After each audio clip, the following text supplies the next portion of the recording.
Assalamualaikum warahmatullahi wabarakatuh. Perkenalkan, nama saya Muhammad Jaji Sofian dari Prodi MPI, atau yang disebut dengan Manajemen Pendidikan Islam. Saya di sini akan menjelaskan tentang peran sosial, edukatif, dan profesi guru. Dan atas rahmat Allah yang Maha Kuasa, saya berkenaan dengan membuat video ini dengan keadaan sehat walafiat, dan langsung saja ke pembahasannya aja.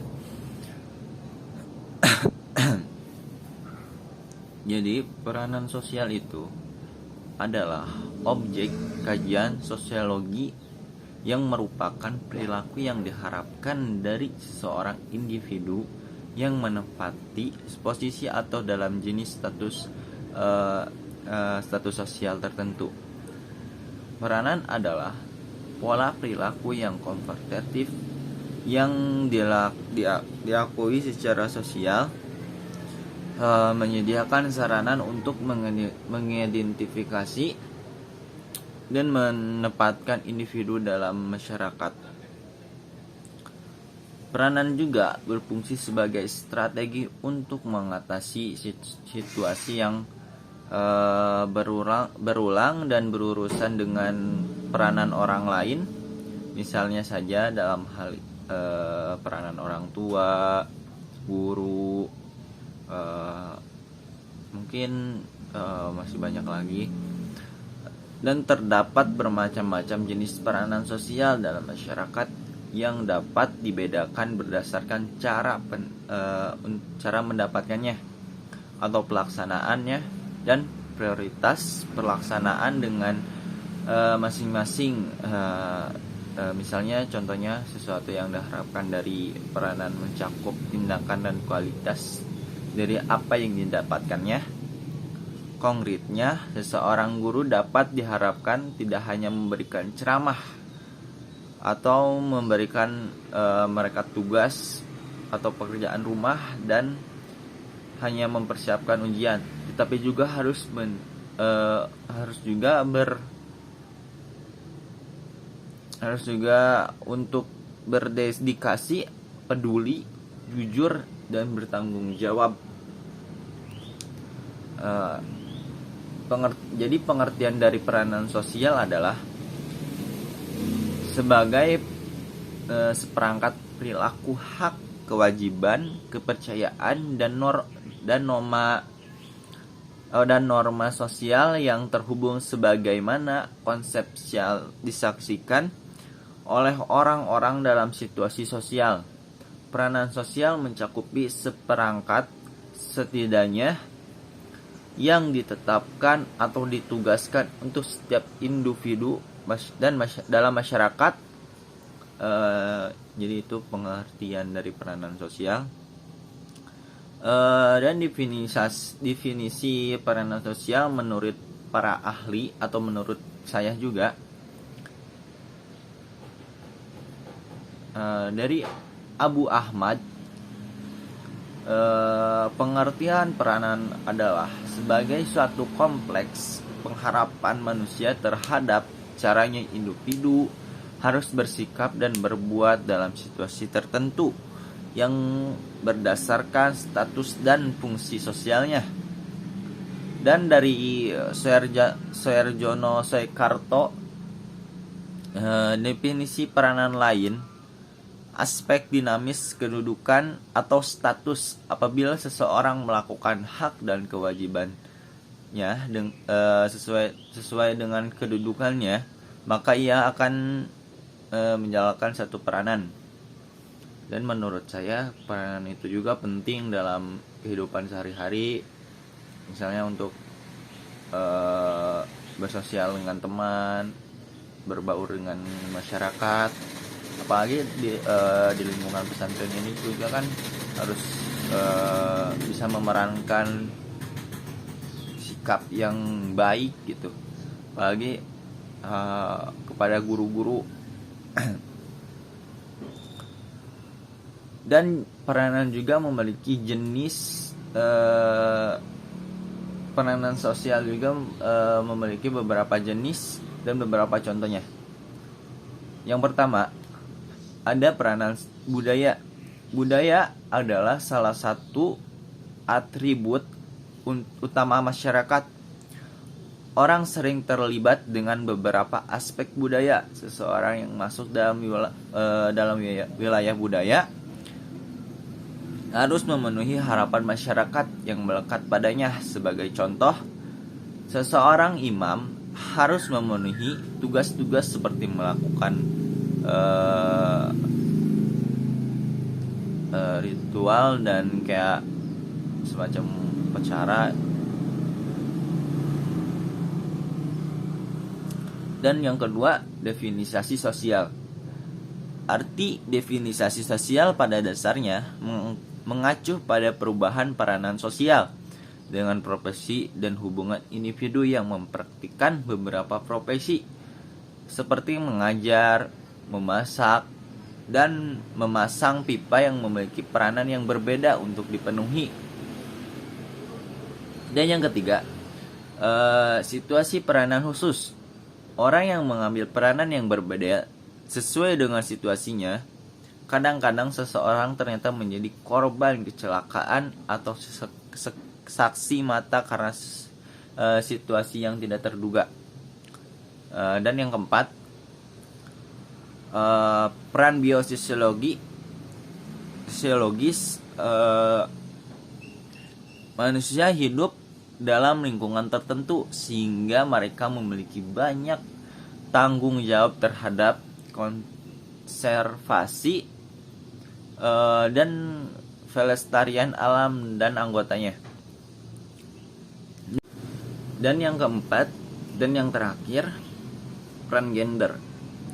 Peran gender adalah analisis peran yang diharapkan seseorang memainkan peran dan contoh status sosial yang sesuai dengan jenis kelamin seperti peran ayah seharusnya menjadi kepala keluarga dengan memenuhi kebutuhan hidup keluarganya, dan ibu menjadi pembimbing utama bagi seorang anak.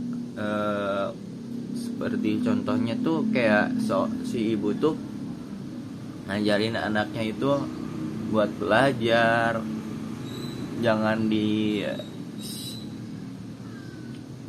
dimarahin kalau ketika dia ada salah sekecil apapun, jangan dibentak, dan jangan pernah seorang ibu itu sampai ngomong sesuatu yang jelek lah kepada anaknya, karena itu bakal berpengaruh kepada anaknya di masa yang akan datang nanti, dan yang lain sebagainya. Sosiologi disertai pula dengan adanya hubungan interpersonal yang baik antara siswa dengan siswa, siswa dengan guru, siswa dengan pembimbing, dan siswa sebagai personil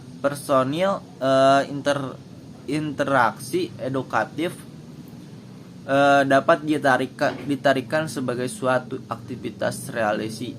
Interaksi edukatif adalah suatu hubungan antara pendidik atau guru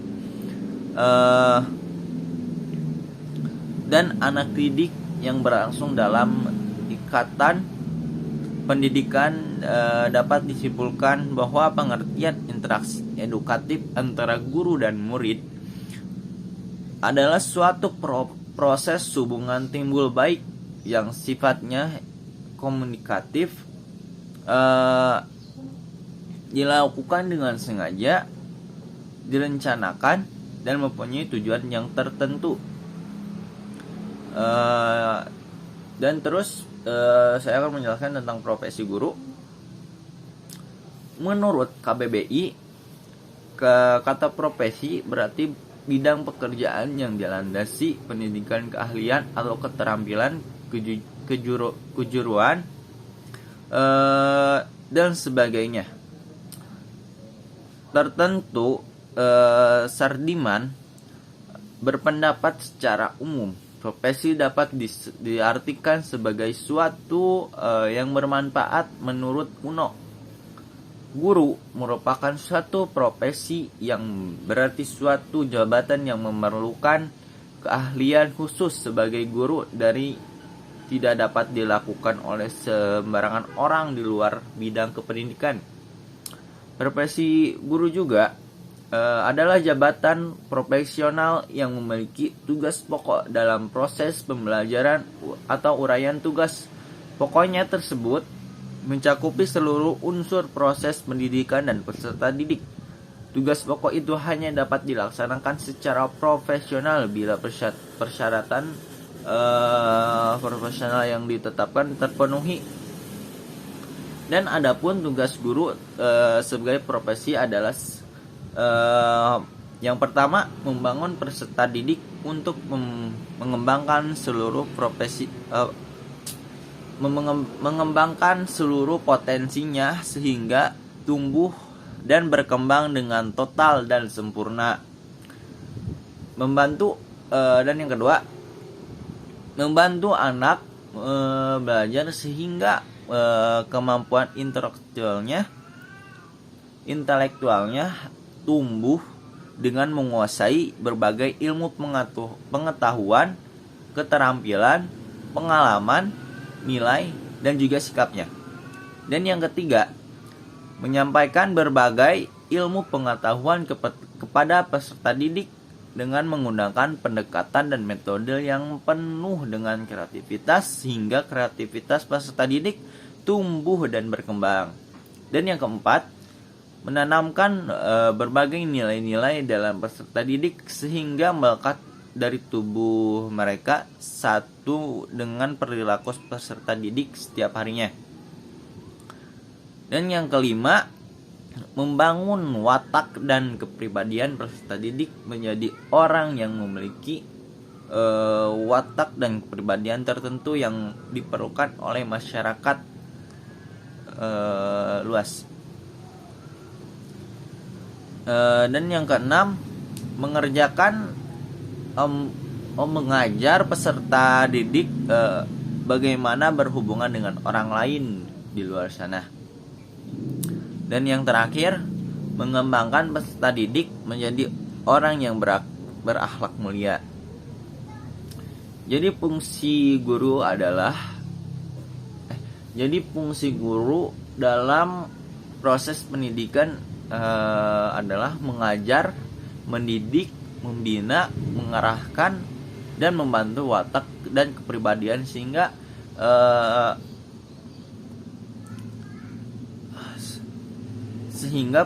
peserta didik tersebut berubah menjadi manusia yang memiliki ilmu pengetahuan, cerdas, dan bermartabat.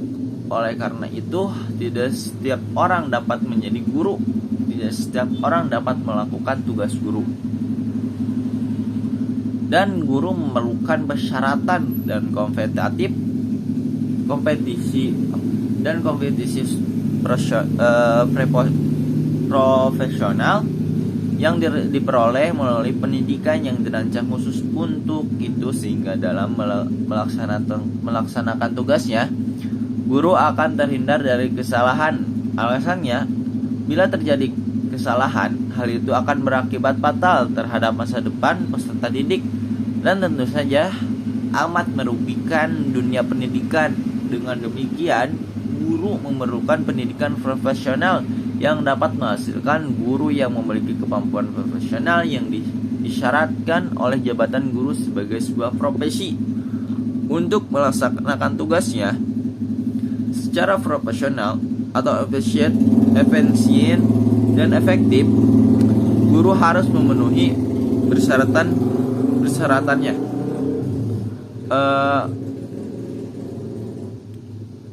Dan persyaratan yang pertama, guru harus menguasai ilmu pendidikan termasuk konsep, teori dan proses. Dan yang kedua, menguasai teaching learning strategi. Dan yang ketiga, memahami ITC dan menguasainya untuk diaplikasikan dalam proses pembelajaran, terutama untuk mendukung peranan learning strategis yang dikembangkan oleh guru. Dan yang keempat, menguasai development psikologis anak dan psikologi kognitif relevan dan menguasai teori belajar. Mungkin segitu saja persyaratan menjadi guru, dan masih banyak lagi sih sebenarnya. Mungkin itu saja yang saya ketahui. Maaf bila perkataan saya masih terbata-bata, dan terima kasih kepada Bapak Kiki yang telah membuat UTS ini. Terima kasih Bapak. Semoga Bapak selalu sehat walafiat beserta keluarganya dan seluruh keluarga Bapak. Amin. Sekian dari saya, Muhammad Yudi Sofyan. Assalamualaikum warahmatullahi wabarakatuh.